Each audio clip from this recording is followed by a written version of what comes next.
මේකට සිග්නල් නෑ අප්පච්චි. අපි හැමෝම මෙතන ගිලිලා මැරෙනකල් අපිට පණිවිඩයක් යවා ගන්න බැරි වෙයි.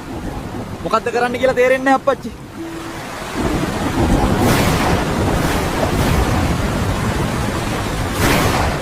අපිව මඩේ ගිලිලා යනකල් බේර ගන්න එන්න කියලා කාටවත්ම කියා ගන්න බැරි වෙයි මයි දුවේ. මේකට සිග්නල් පොඩ්ඩක්වත් නෑ.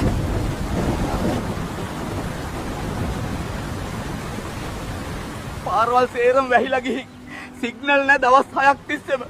පණ බේරගත්තට වතුර ටිකක් නැතිව අපිට පිපාසෙන් මියදෙන්න වෙන්නේ. එක මේක කෝල් එකක් හරි ගන්න පුළුවන් වුණා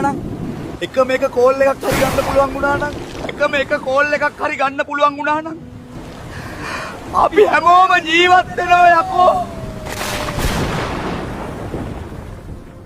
සාමාන්‍යයෙන් වෙනදා විපතකදී ඔයාලා ළඟින්ම ඉන්නේ කවුද? මේ සැරේ විපතේදී ඔයාලව මුලින්ම දාලා ගියේ කවුද? පහුගිය ආපදා අවස්ථාවේ ආපදාවට ලක් වුණ හුඟක් පැතිවල දින ගණනක් යනකල්ම ෆෝන් වලට සිග්නල් තිබුණේ නැහැ. හේතුව උනේ අදාළ ප්‍රදේශවල විදුලිය නැතිවීම. සංනිවේදනය කියන්නේ ආපදා අවස්ථාවකදී මිනිස්සෙක්ගේ ජීවිතය බේරගන්න තියෙන එකම මාධ්‍ය වුණාට ලංකාවේ උනේ ඒකේ අනිත් පැත්ත. කරන්ට් එක ගිය ගමන්ම සිග්නල් නැති වෙන්නේ කොහොමද? ඒ තමයි අදාළ සමාගම් වල ටෙලිෆෝන් ටවර් වලට බෑකප් පවර් සිස්ටම් එක නැති එක. මේ සිග්නල් අවුල දරුණුවටම ආවේ අනාගතයේ අදයි කියාගත්ත ලංකාවේ ප්‍රමුඛ පෙළේ කම්පැනියෙන්. සිරාවට මේක මහලොකු වියදම් යන වැඩක්ද? ඇත්තටම මේ මල්ටි මිලියන් කම්පැනි වලට මේවා හෙනම පොඩි වැඩ.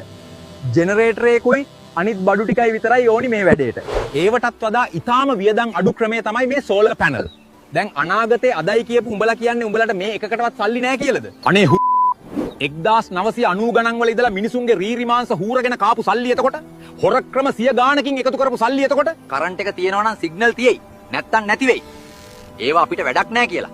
අර සුළු ලාභේ මිනිස්සුන්ගේ ජීවිතවලට වඩා ලොකු වුණා උඹලට නේද? අනාගතයේ අදයි ගගා බයිලා ගහලා මේ රටේ මිනිස්සු හූරගෙන කාලා අන්තිමට අත්‍යවශ්‍යම වෙලාවේදී ලස්සනට මග ඇරලා මිනිස්සු මැරෙන්න ඇරියා. වහිද්දිවි ටීවී රේඩියෝ අක්‍රිය වෙද්දි පණිවිඩයක් දෙන්න තියෙන එකම විදිය ෆෝන් එක.